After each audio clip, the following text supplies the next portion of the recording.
Est-ce que je parle à un roi dans cette soirée? Bien entendu, je parle aussi à une reine dans cette soirée.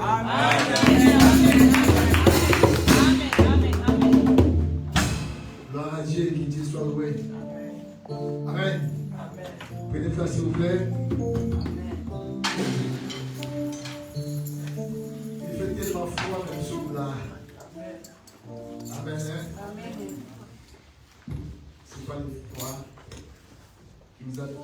qui va nous empêcher d'être dans la présence de notre Dieu.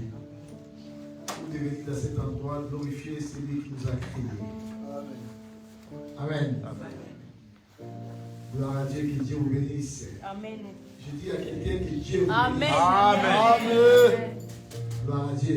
Est-ce que quelqu'un pourra dire avec moi que moi je suis un champion? Moi je suis un champion.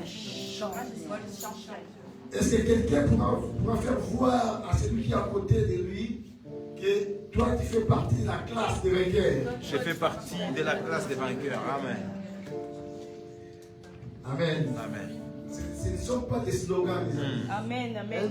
Je suis en train de parler de la véracité de toutes choses. Amen. Amen. Je suis en train de parler de la vérité.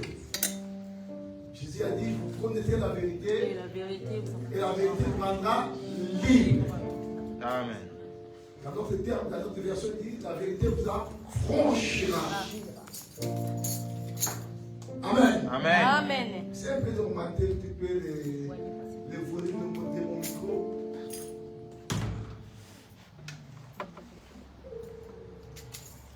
Nous parlons d'un thème qui est tellement important. L'année des vainqueurs. Ouais, j'aime ça. Comme ça, c'est bien. L'année de vainqueurs. Et dans l'année de vainqueurs, j'ai essayé de soutirer des sous-thèmes de quelques caractéristiques des vainqueurs. L'autre fois, je vous ai parlé qu'un vainqueur, c'est celui qui doit marcher avec assurance. Amen. Amen. Après, je dis qu'un vainqueur, c'est celui qui doit bannir, repousser, rejeter, refouler la négativité dans sa vie. N'est-ce pas? Amen.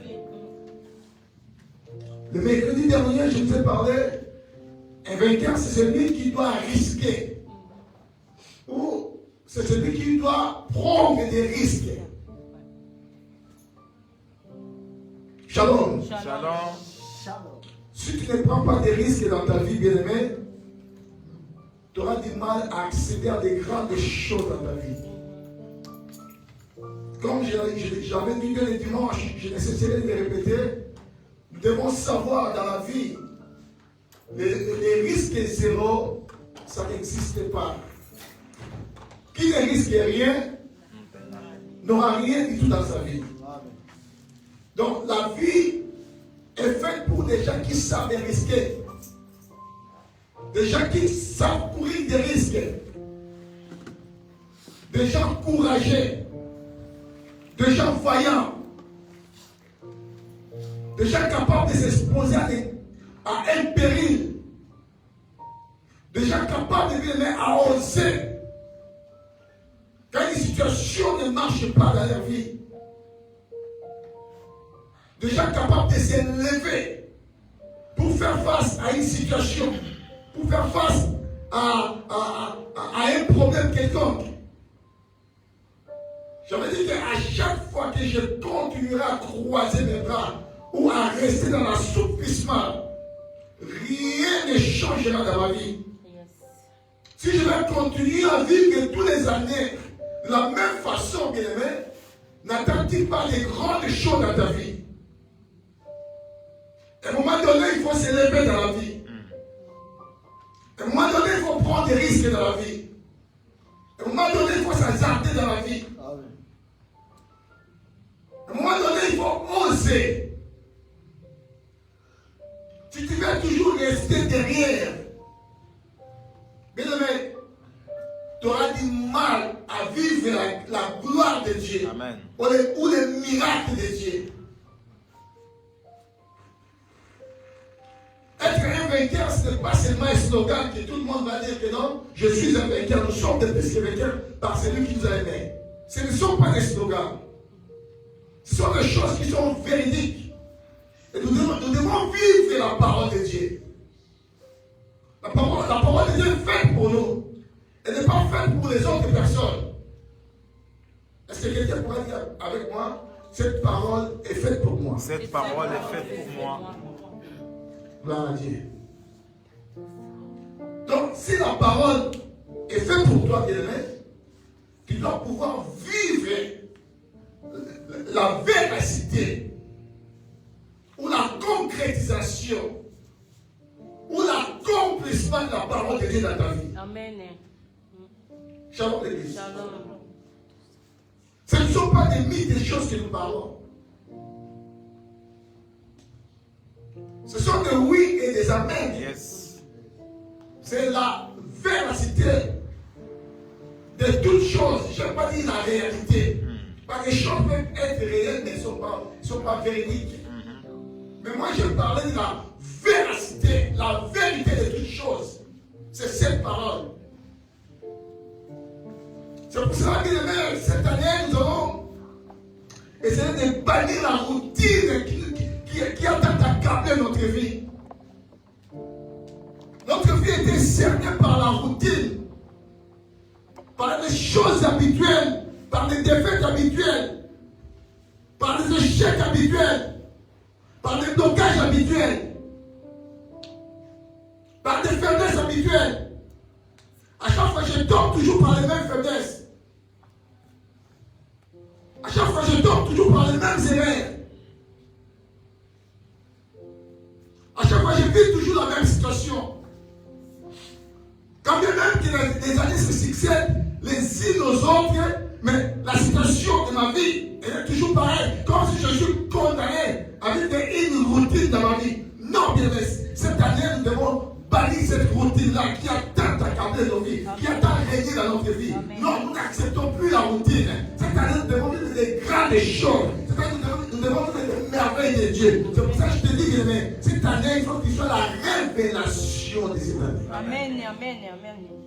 Vous savez, la Bible dit, la création attend d'elle avec un ardent désir. Écoutez ce que la Bible dit. Apôtre Paul dit aux Romains, la création attend d'elle avec un ardent désir la révélation des fils de Dieu. Il ne dit pas la révélation du fils, mais il dit la révélation des fils de Dieu. C'est-à-dire, la création telle que nous la voyons, bien aimés. Cette création-là attend d'un ardent désir la révélation des fils de Dieu. Elle attend ta révélation. Amen. Vous savez, quand on parle d'une révélation, c'est quoi? Une révélation, c'est un fait inattendu qu'on apprend soudain. C'est ça qu'on appelle une révélation. C'est un fait inattendu qu'on ne s'attendait même pas. Mais tout d'un coup, bien aimé, la chose apparaît. Qu'on apprend cette chose-là. Soudainement, la chose apparaît. C'est ça qu'on appelle une révélation. Or, la Bible dit, apôtre Paul dit aux Romains, la création attend d'elle, avec un ardent désir, la révélation d'équilibre. Amen. La révélation de Baudelaire. Amen. La révélation de Charlie. Amen. La révélation de Déborah. Amen. La révélation de Michela. Amen. La révélation de Brian. C'est-à-dire, cette année, on ne s'attend rien de toi. Mais on va te voir cette année. Amen. Apparaître, bien-aimé. Soit être un prodige. Amen. C'est ça, bien-aimé. C'est ça que le monde attend de toi. Et bien, pour apparaître soudainement, il faut risquer dans la vie. Amen. Si tu ne risques rien, tu n'auras rien dans la vie. Tu vivras les années, tu verras les années se succéder les signes comme les autres. Mais tout ça sera que dans ta vie. Mais si tu risques dans ta vie, tu seras une révélation cette année. Amen. Amen. Tu changeras des grandes choses cette année. Dis-toi que Dieu veut commencer par toi. Amen. Pour Je changer ton reçois. environnement, Dieu veut commencer par Amen. toi. Pour changer ta maison, Dieu veut commencer par toi. Amen. Pour changer ta famille, Dieu veut commencer par toi. Amen. Dieu veut dire une révélation de cette année. Dieu veut faire des choses que par toi cette année. Amen. Il veut commencer par toi. Pour changer cet environnement, pour changer l'oise, Dieu veut commencer par toi. C'est pour ça que ne te néglige pas. Dieu est un canal de grandes choses. Amen.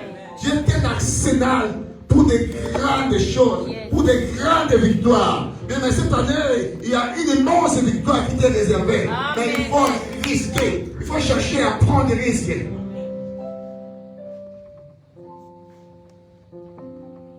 Shalom l'église.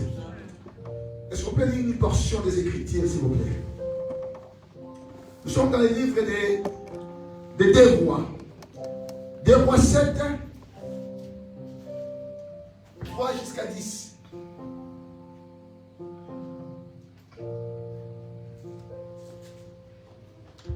Je lis au nom de Jésus-Christ. Amen. Je répète et je dis aux saints, si on peut honorer la belle parole, s'il vous plaît. Je dis à un champion que je lis au nom de Jésus-Christ. Amen. Gloire à Dieu. Écoutez cette belle parole. Il y avait à l'entrée de la porte 4 lépreux qui se dirent l'un à l'autre: quoi, resterons-nous ici jusqu'à ce que nous mourions? Si nous songeons à entrer dans la ville, la famine est dans la ville. Ils disent, si nous songeons à entrer dans la ville, la famine est dans la ville. Je vais nous relater après qu'est-ce qui s'est passé pour qu'ils arrivent à dire ça.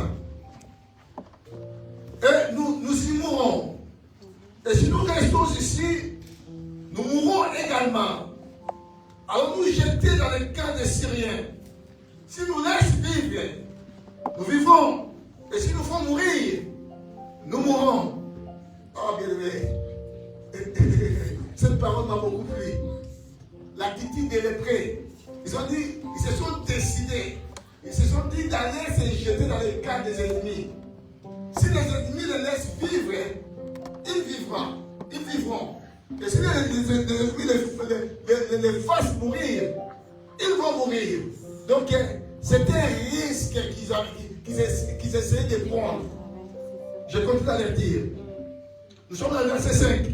Ils partirent donc au crépuscule pour se rendre au camp des Syriens. Et lorsqu'ils furent arrivés à l'entrée du camp des Syriens, voici, il n'y avait personne. Oh là, oh là, oh là. Il n'y avait personne. Écoutez maintenant. Le Seigneur, nous sommes dans le verset 6. Le Seigneur avait fait attendre dans les camps des Syriens un bruit de chars, un bruit de chevaux, le bruit d'une grande armée.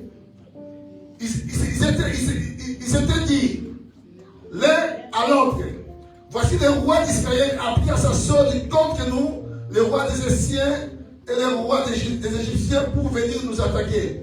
Et ils se levèrent et prirent la fuite au crépuscule, abandonnant leurs tentes, leurs chevaux, leurs ânes.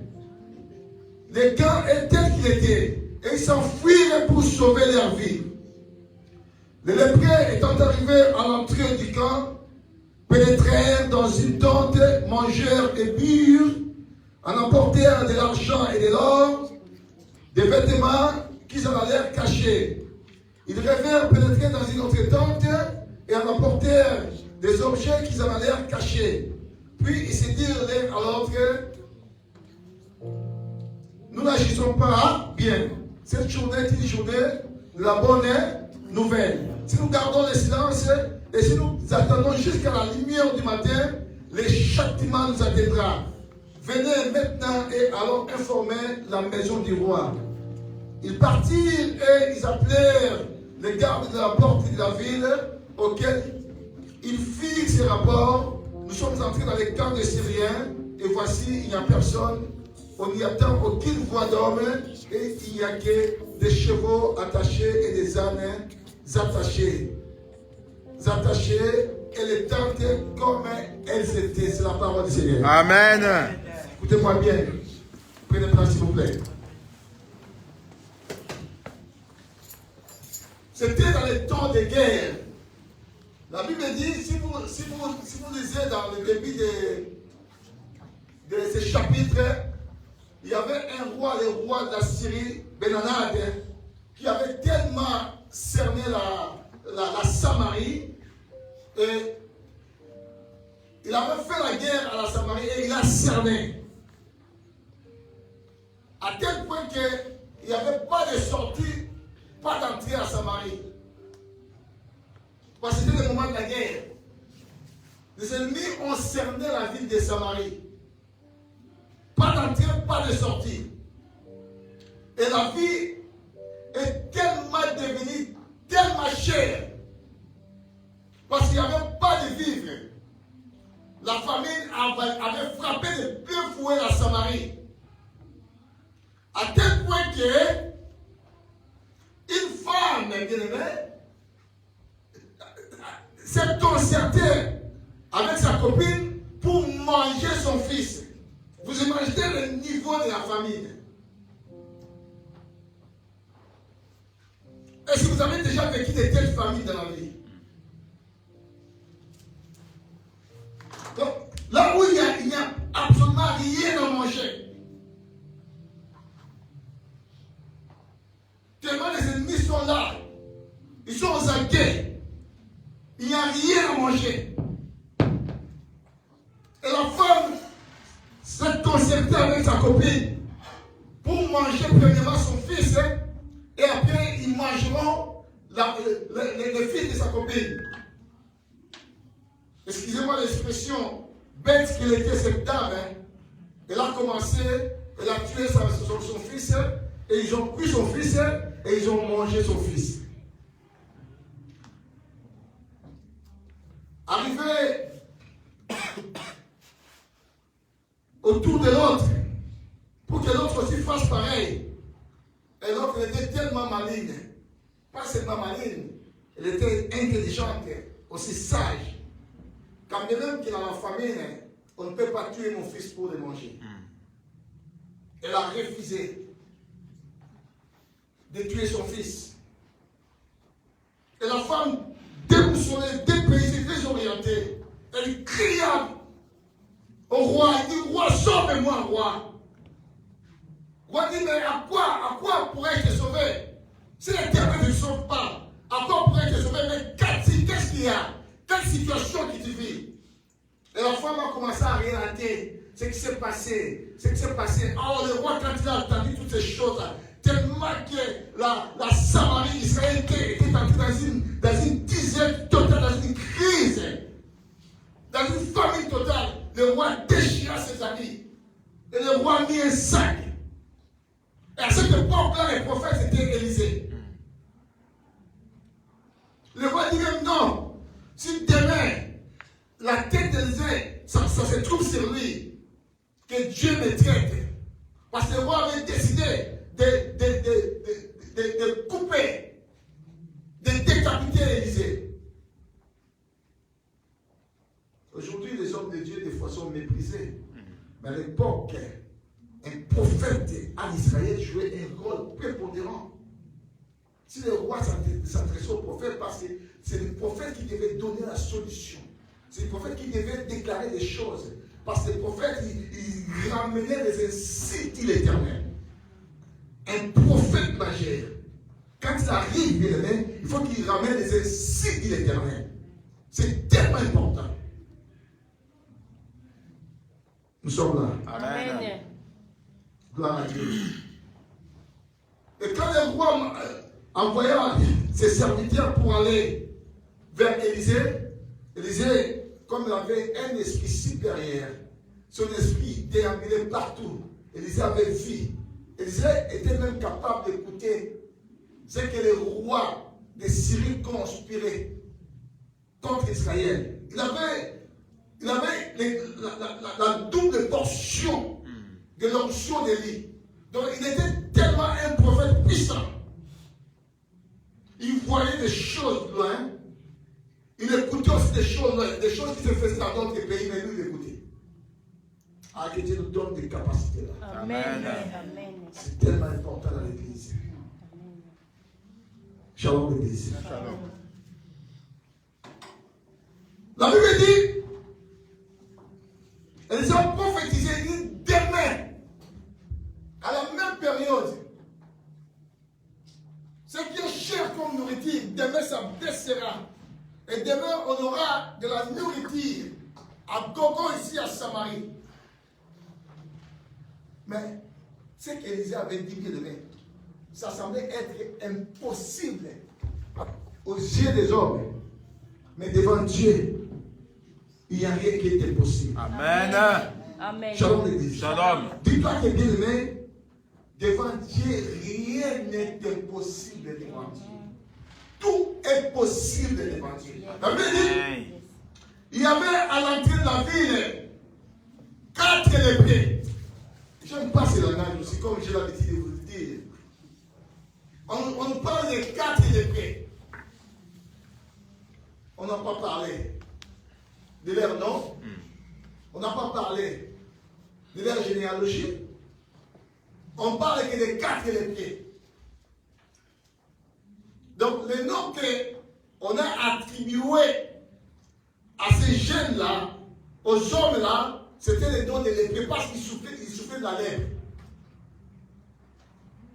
Or, dans un langage biblique, comme j'ose toujours le dire, quand on parle d'une personne, on doit savoir son nom.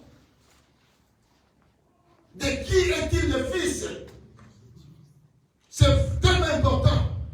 Même quand Jésus était parti de la maison de Simon le lépreux, donc on a cité Simon. Son nom était Simon. Dès qu'il était lépreux, mais son nom était Simon. Mais ces 4 lépreux, on ne parle pas de leur nom. La Bible nous dit seulement qu'il y avait à l'entrée de la vie 4 lépreux. Ça veut dire, à l'époque, quand on souffre de la lèpre, on ne peut pas vivre là où tout le monde vit.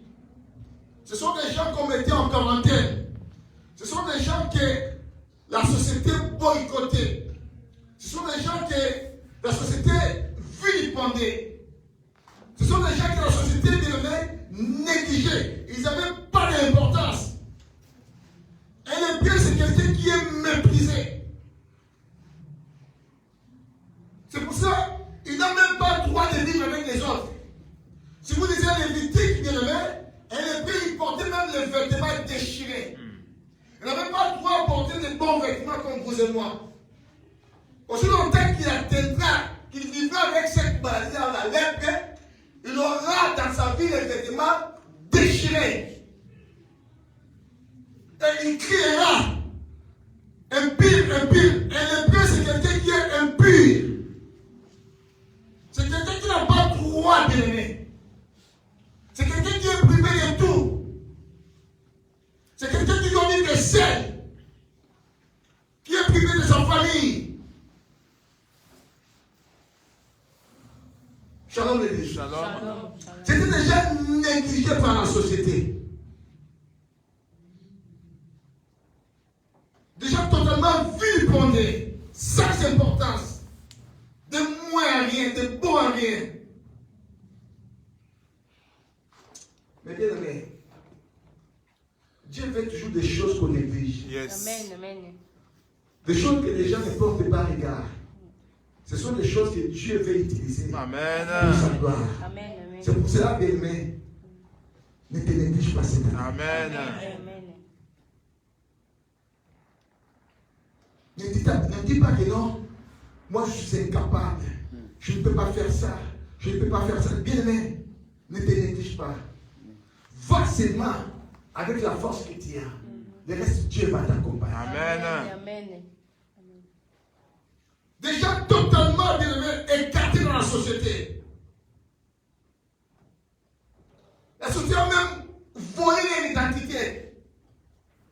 Au lieu de les appeler par leur nom, ils appelaient par leur maladie.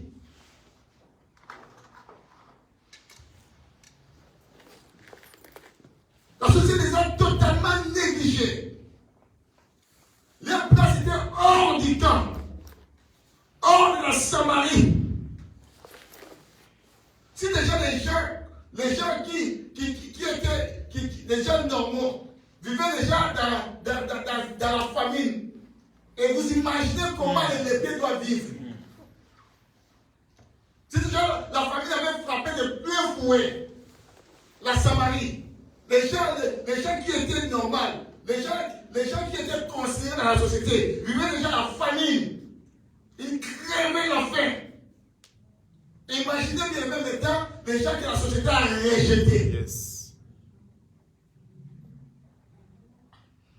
Shalom l'église. Shalom. Mais la Bible dit, mes amis, c'est quand les prélats, ils étaient aussi affamés, aussi bien que les autres que Samarie, en Samarie. Mais ils se sont dit, pourquoi resterons-nous ici?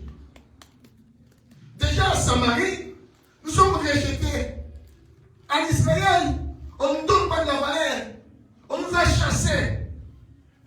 Et actuellement, Israël vit des moments tellement difficiles. Il y a la crise, il y a la famine qui frappe le pays. Si nous allons rester ici, certainement, nous mourrons. Parce que là où nous sommes totalement négligés. Il n'y a rien. Si nous restons ici, nous mourrons. Nous mourrons. Mais qu'est-ce qu'ils se sont décidés? Ils se sont décidés d'aller se jeter dans les camps des Syriens. Allons nous jeter dans les camps des Syriens. Si nous laissons vivre, nous vivons. Si nous fassent mourir, certainement nous mourrons. Amen. Amen. Amen, l'église. Amen. C'est ça en fait des risques. La personne qui se prend des risques, c'est la personne qui s'est décidée.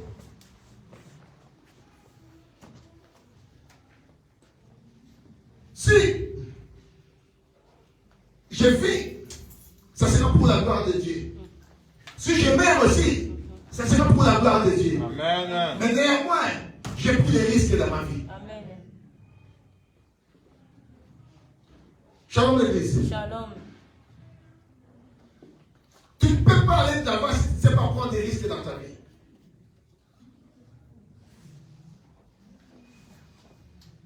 Si tu veux laisser les autres, bien-aimés, aller à l'avant, tu resteras toujours derrière. Et tu auras du mal à vivre les merveilles de Dieu dans ta vie. Dieu aime des gens qui savent prendre des initiatives.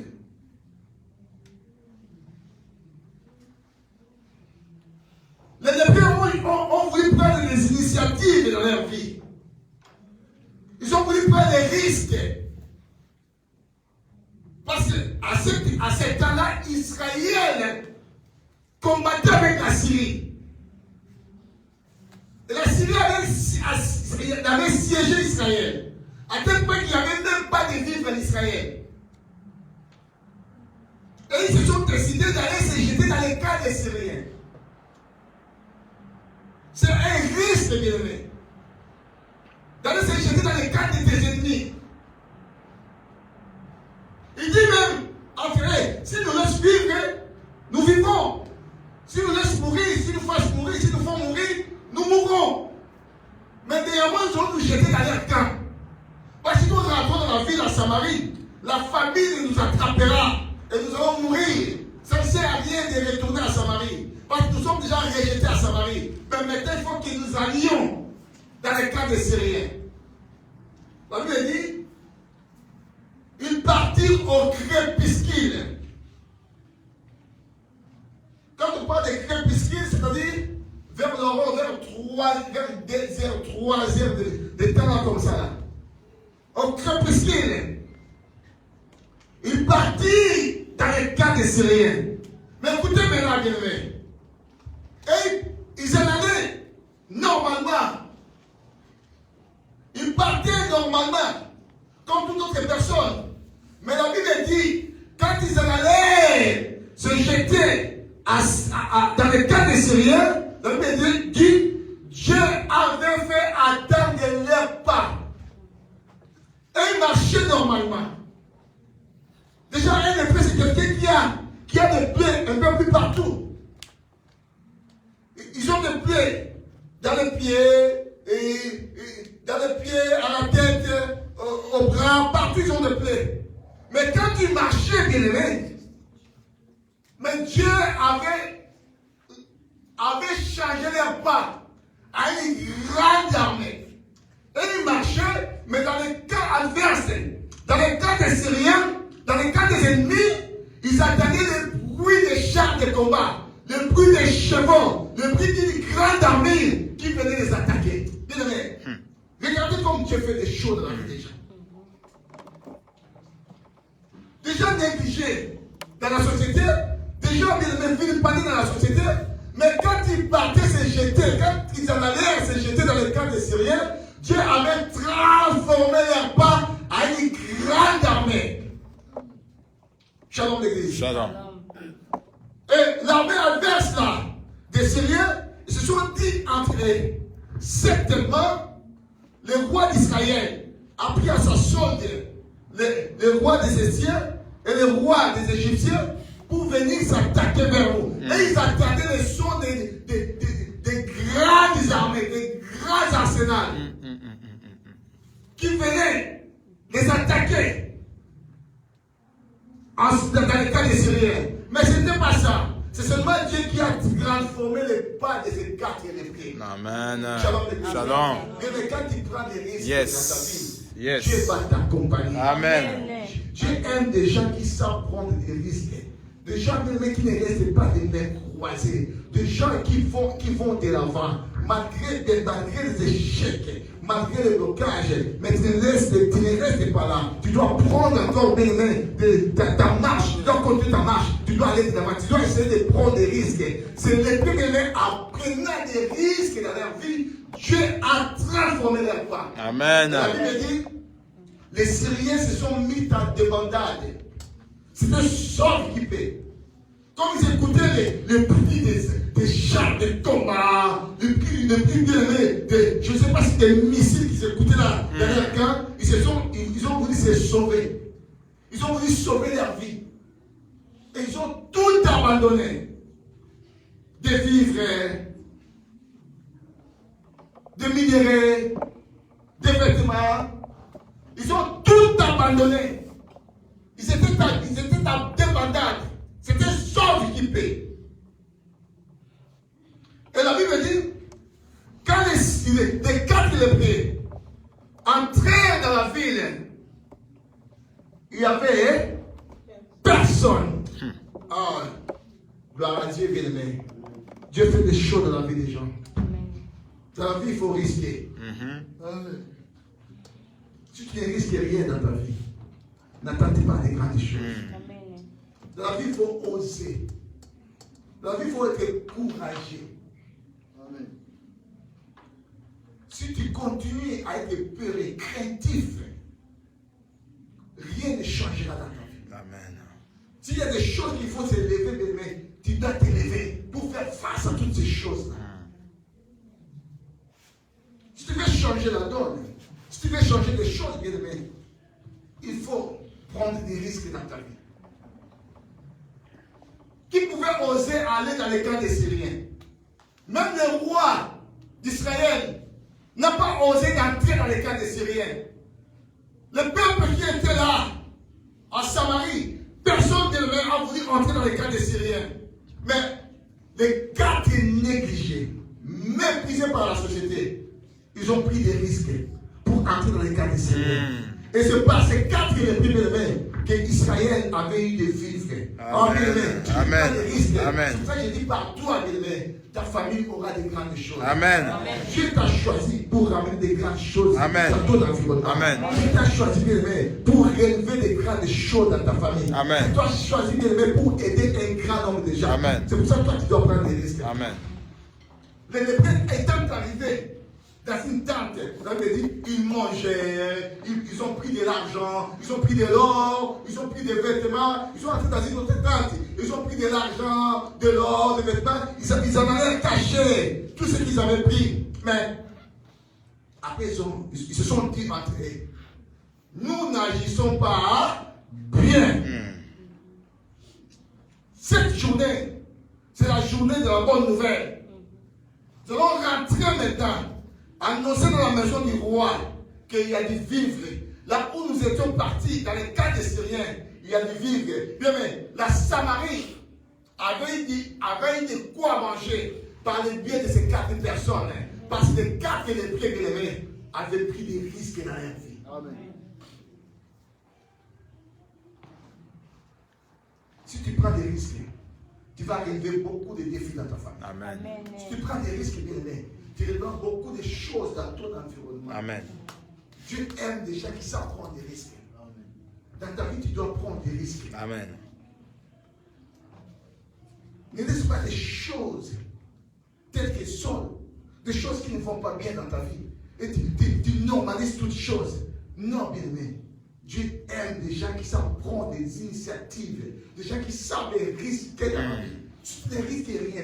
Bien aimé, tu peux taper 10, 20 ans dans ta vie, bien aimé. Si tu ne risques rien, tu ne changeras pas. Tout continuera à être pareil. Celui qui fait les changements, c'est celui qui sait se lever. Amen. Amen. Si tu veux les changements dans ta vie, tu dois te lever. Amen. Shalom l'église. Shalom. Si tu veux les changements dans ta maison, tu dois te lever. Si tu veux les changements dans ta famille, bien aimé, tu dois te lever. Si tu veux les changements dans ta situation, tu dois te lever. Et tu dois prendre des risques considérables.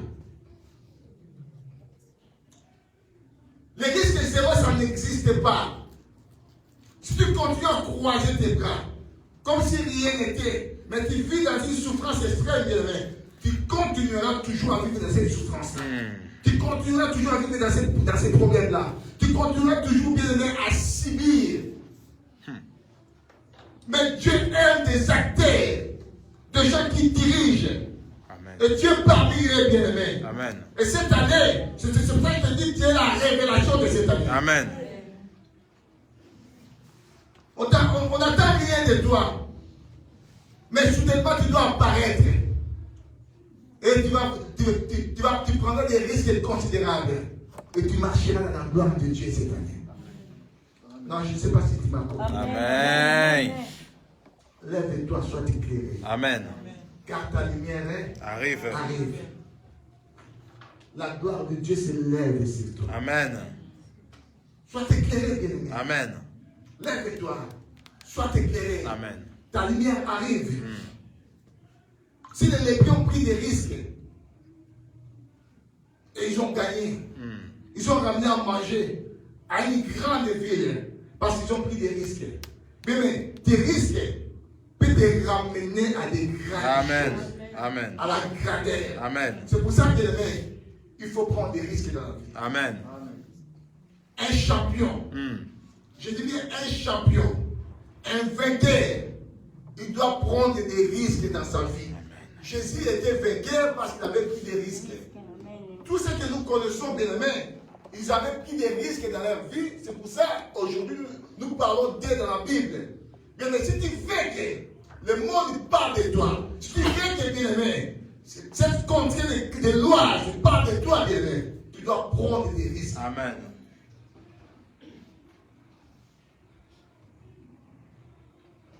Shalom l'église. Shalom. J'aime encore Élie, un homme qui savait prendre aussi des risques. Devant les 450 prophètes de Baal, les 400 prophètes d'Azarté, il va se pointer. Il va demander un défi. Il va demander un défi. Qu'on fasse appeler le feu du ciel, que le feu descende. Shalom l'église. Shalom. Mais qui peut prendre ce genre de risque? Il va même affronter même le roi. Il a dit, sinon ma parole. Ici, il a dit à quatre comme ça. Sinon ma parole, ici en Israël, il n'y aura ni pluie, ni rosée. Il y aura 3 ans et demi. Shalom l'église. Et Israël a vécu durant 3 ans et demi, ni pluie, ni rosée en Israël. C'est la parole que l'homme de Dieu Élie avait prononcée. Parce que avait ramené tout un peuple à l'idolâtrie. Aujourd'hui, nous voyons même des hommes qui sont tout près des hommes d'État. Ils savent pas prendre des risques pour dire la vérité aux hommes d'État. Dieu permet aussi des serviteurs de Dieu d'être auprès des hommes d'État. Mais ils parlent rien à propos du peuple. Ils sont là seulement pour amasser de l'argent au bien des chefs des États. Un homme de Dieu donné, quand il voit qu'il n'y a rien qui marche, il doit oser. Même si tu es chef d'État, il ramène des insignes de l'Éternel. Dieu m'a dit ceci, Dieu m'a dit cela. Un homme de Dieu doit avoir l'écoute de l'Éternel. Peu importe si tu vas me priver de vivre, mais je dois prendre des risques. Et je sais tout risque que je prends pour mon Dieu, Dieu me récompensera. Amen. Moi, j'ai pris les risques pour lui. Amen. Shalom l'église. Shalom. Et il a pris les risques. Mais il est parti dans le Torah de Kérit. Dieu a permis à un corbeau, un animal impur, qui ramène. Tu as déjà vu un oiseau ramener de quoi à manger pour une personne? Le matin, il ramenait à manger. Le soir, il ramenait à manger. D'où ça provenait cette nourriture-là? Shalom. Shalom. Quand on prend des risques, bien aimés, c'est maintenant que Dieu commence à attirer des choses vers nous. Quand on prend des risques, c'est dans ce temps-là que Dieu commence à travailler avec nous. Si les pères n'avaient pas pris des risques, bien aimés, rien n'allait changer dans leur vie. Rien n'allait changer à Samarie. Ça pouvait prendre des temps et des temps. Rien n'allait changer. Vous savez, bien aimés, je vais vous révéler une chose. Dieu avait dit à Abraham que ta descendance partira en esclavagisme dans un pays étranger pendant combien de temps? 400 ans.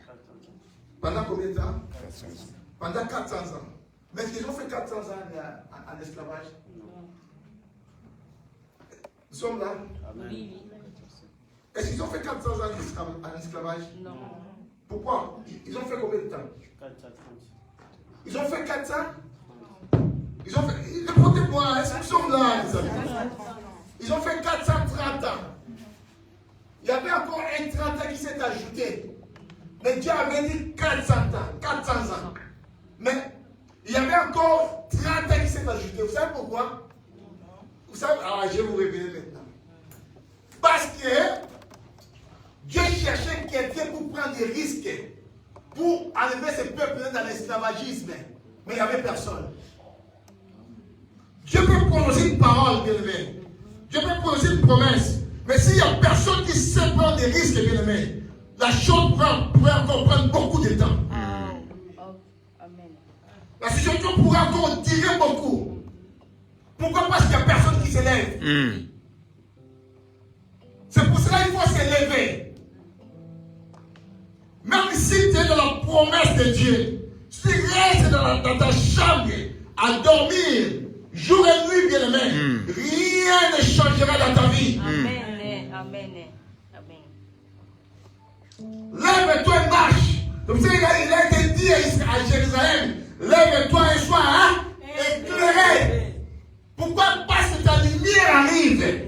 Quand tu te lèves, tu vas te croiser avec ta lumière. Amen. Ta promesse est là, bien aimé. Si tu te lèves, tu te croiseras avec ta promesse. Amen. Amen. En si longtemps qu'il n'y avait pas un libérateur, quelqu'un qui pouvait prendre des risques pour libérer ce peuple-là de l'esclavagisme. Et le temps pouvait encore s'ajouter jusqu'à ce que Israël devait avoir un libérateur. Quelqu'un bien aimé qui saura prendre des risques pour libérer ce peuple-là.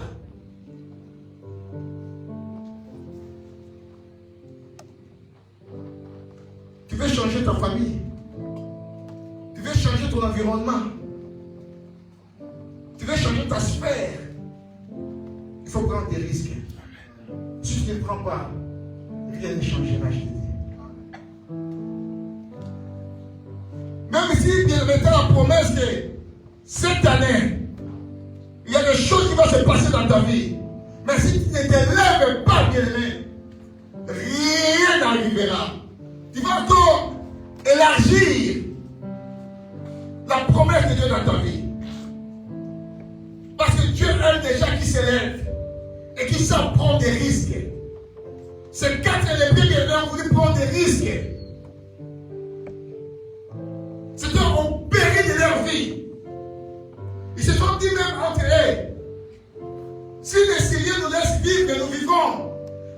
Si nous font mourir, nous mourrons. Celui qui se prend des risques, il est entre la vie et la mort. Mais tout, que la gloire soit rendue à notre Dieu. Si je meurs, gloire à Dieu, je meurs pour Dieu. Si je vis, gloire à Dieu, je vis pour Dieu. Mais je sais que j'ai pris des risques. Tu ne risques rien. N'a rien. N'a rien du tout dans ta vie, bien-aimé. Un vainqueur dans sa vie doit prendre des risques. Des choses qui ont, jusque-là, ces choses-là, rongent ta vie. Et tu n'arrives même pas à se lever, bien-aimé. À s'opposer contre ces choses-là. Tu n'arrives pas à battre la main sur la table. Parce qu'il est devenu craintif. Aujourd'hui, bien-aimé, les enfants de Dieu sont devenus des craintifs et des plaintifs. Des craintifs et des plaintifs. Quelqu'un qui se plaint à chaque fois. Tu es tellement craintif, tu es devenu encore plaintif. Tellement tu as peur de tout et tu commences à te plaindre à chaque fois. À te lamenter à chaque fois. Est-ce que tu crois que tes lamentations feront quelque chose devant Dieu? Dieu veut que tu puisses t'élever devant une situation lambda, devant un problème quelconque. Lève-toi et sois éclairé, car ta lumière arrive.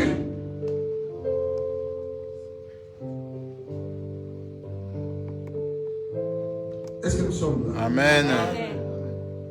Ne cherche pas d'autres personnes à résoudre tes problèmes. C'est en s'élevant, bien-aimé, là où les miracles arrivent. Amen. C'est pour ça que je te dis cette année, Dieu est la révélation de cette année. Amen. On n'attend rien de toi cette année. Vous savez, les lépreux étaient des révélations de la Samarie à cette époque-là. Des gens vilipendés par la société.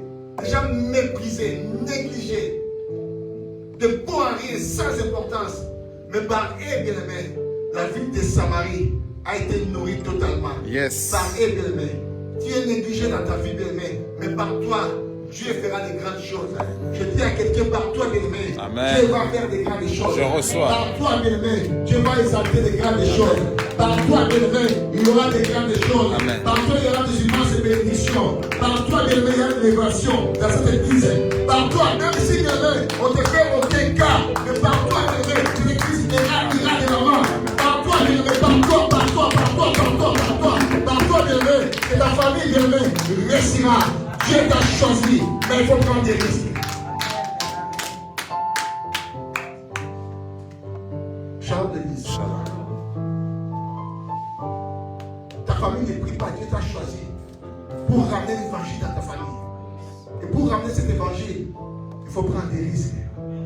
Peu importe si ta famille sont des confessions musulmanes, des confessions, je ne sais pas moi, des confessions qui ne sont pas des confessions chrétiennes.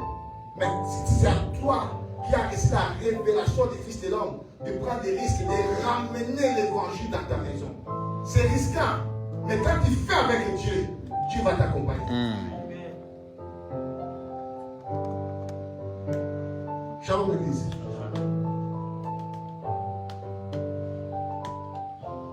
Prends des risques dans ton école pour accéder à la grandeur.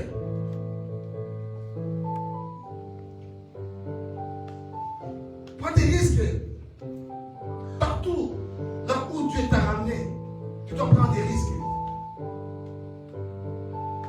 Vous savez, Israël, quand ils étaient dans le désert, devant la mer Rouge, s'il restait croisé les bras, rien n'allait se passer.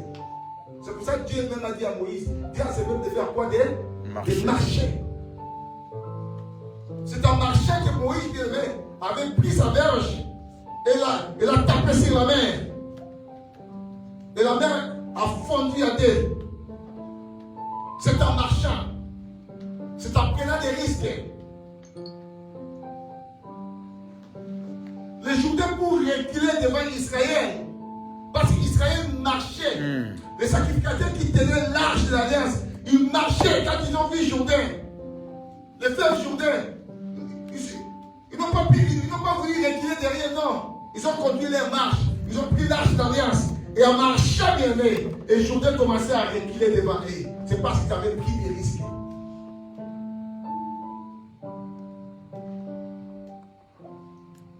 Est-ce que vous savez que la veille de s'arrêter avec les risques? Ah, je voulais parler ça le dimanche. Je ne sais pas si j'aurai le temps. La veille de s'arrêter a pris des risques considérables. Je n'ai pas le temps, je parlerai de ça le dimanche. Vous savez, il lui restait seulement dans sa maison un peu d'huile et une poignée de farine. Shalom. Dans sa pensée, elle pensait que non, je mange aujourd'hui avec mon fils et demain nous ferons quoi? Nous mourrons. Amen. Amen. Shalom l'église. Shalom. Mais quand elle avait accepté de prendre des risques, dans les moments les plus difficiles, elle a pris des risques et les miracles sont opérés dans sa vie. Amen. Qui ne risque rien n'a rien. Que Dieu bénisse sa parole. Amen. Bon prier.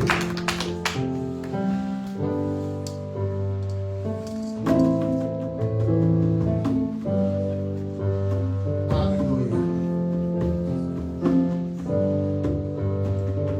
Tu connais les domaines que tu dois prendre les risques dans ta vie, bien-aimé. Tu te connais toi-même. Tu sais la chose qui est en train, bien-aimé, de ronger ta vie. Qui handicape ta vie. Qui handicape des choses pour te propulser, bien-aimé. Tout est bloqué dans ta vie. Dans ta famille, tout est bloqué. Dans ton environnement, tout est bloqué.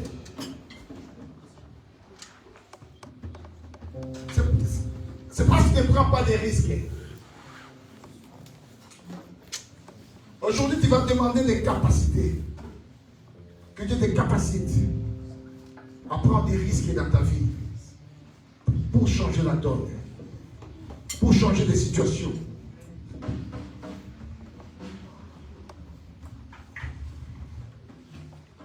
La création attend d'elle avec un ardent désir ta révélation. Amen. La Bible dit la révélation des fils de Dieu. De beaucoup.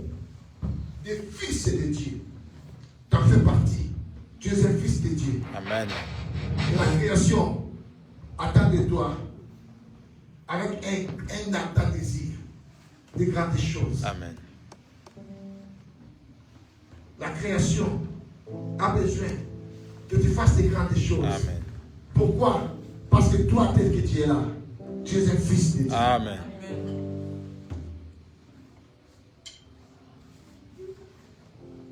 Amen. Amen. Tu dois prier. Cette année, tu dois réaliser des grandes choses. Amen. Cette année, tu dois attirer des grandes choses. Amen. Cette année, je te le répète, c'est ton année. Amen. Cette année, tu es une révélation. Amen. Je suis en train de te révéler une chose. Amen. Cette année, bien-aimé, tu es une grande révélation.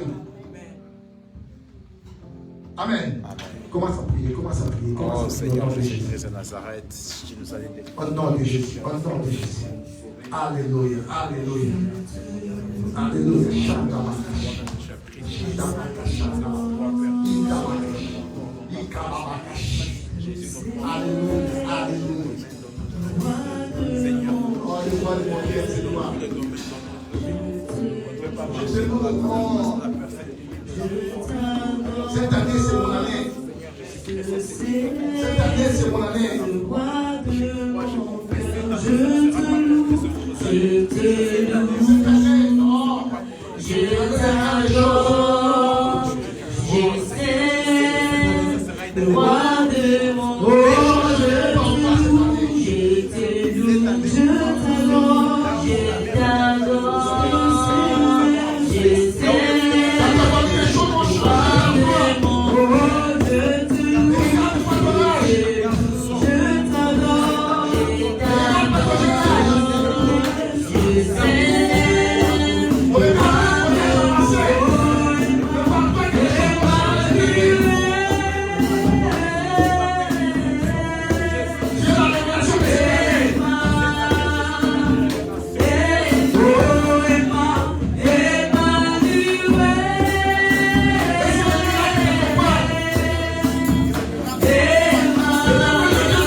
Dorénavant, je déclare sur ta vie des grandes choses sur ta vie. Des grandes portes s'ouvrent à ta dans le nom de Jésus.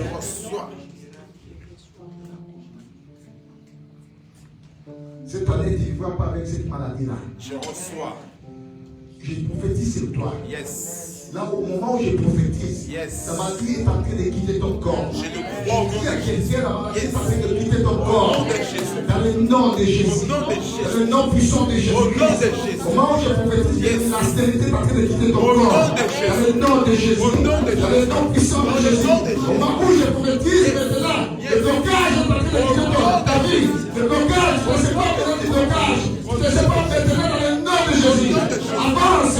Je dis l'avancement de ta vie. Cette année dans le nom de Jésus. Cette année, je dis l'avancement. Les portes s'ouvrent dans ton faveur cette année. Dans le nom puissant de Jésus-Christ. Au nom de Jésus. Vive le miracle. Je reçois. Je reçois au nom de Jésus. Vis des choses surnaturelles qui contrôlent la loi de la nature. Cette année, tu fais des choses surnaturelles qui vont contrôler les lois de la nature dans ta vie. Dans le nom de Jésus-Christ. Au nom de Jésus. Tous les plans de l'ennemi, en vertu de l'autorité que tu m'as conférée, je brise tous les plans de l'ennemi dans la vie de ces peuples. Je rends nul les sangs de feu dans les noms puissants de Jésus-Christ. Je bénis ces peuples. Qu'ils aillent de l'avant. Amen. Qu'ils prospèrent en tous égards. Amen. Qu'ils soient en bonne santé. Amen. Qu'ils prospèrent comme l'état de leur âme. Amen. Dans le nom puissant de Jésus-Christ de Nazareth. Yes.